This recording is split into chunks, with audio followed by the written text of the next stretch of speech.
Geek Out! Pinky's up. Time for a Geek Out Book Club. I'm Sam. I'm Jake. This week we're going to be talking about MCMLXXV by Joe Casey and Ian MacEwan, out in comic book stores everywhere and on Comixology on Wednesday, September 12th. Jake, what did you think of the book? There is some... first of all, there is some shots like dealing with like a taxi driver. Yes. Driving around. In Manhattan. Yeah.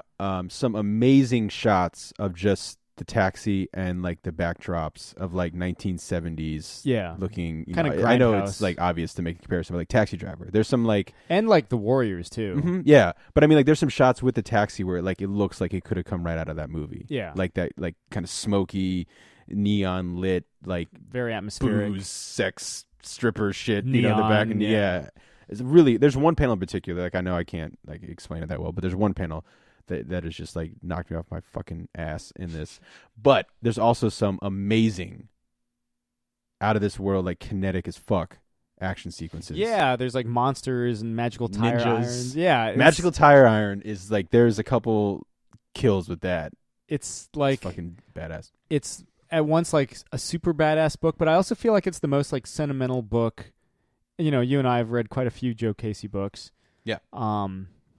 You know, it's more sentimental than say Sex or Butcher Baker, the Righteous Maker, or more sentimental than Officer Down. Officer Down, yeah. Yeah, but it still like has the sex and violence. Sure.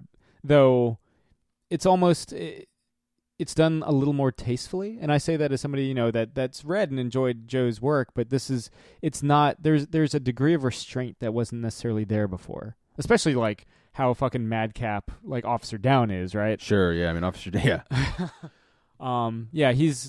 There's a deliberate sense of like tone and pacing here. Yeah, I got you. And yeah, this really is kind of like New York feels like New York. Like you know exactly where they're kind of drawing influence from, like visually and tonally and all that. The Warriors with the radio DJ. Yeah, for sure. The gangs. And like it just out of nowhere, like it throws you into this and you're like, okay, I think I know what's going on. It's like, no, you don't. Yeah. It's a hell of a first I'm going to issue. show you what the fuck's going on. Yeah. And like, no, I'm not going to say it because that could potentially be a spoiler. I'm not going to say it. But I'm never restraining myself. But there's just some crazy fucking... Just like Joe Casey. Yeah, there's some fucking awesome action. And then, you know, obviously some, like we've said it a zillion times, like the unanswered questions in the first issue, like backdrops. To set up that premise. Mm-hmm. Yeah. Some flashback shit. Yeah. Hits the ground running. You know, you definitely seeing there's a lot of action, but there's a lot of heart going on here too. And that's what caught me the most off guard. Like it was a very welcome change. Yeah. Something I definitely wasn't expecting. Very curious to see where it goes next.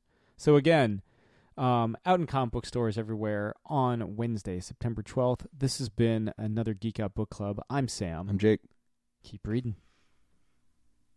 This has been another Geek Out production. If you enjoyed what you heard, hey, you know, we've got a special episode every Friday. Of course, there's the usual catching up show every Wednesday. And you get book club episodes just about every Tuesday these days. Thanks for listening.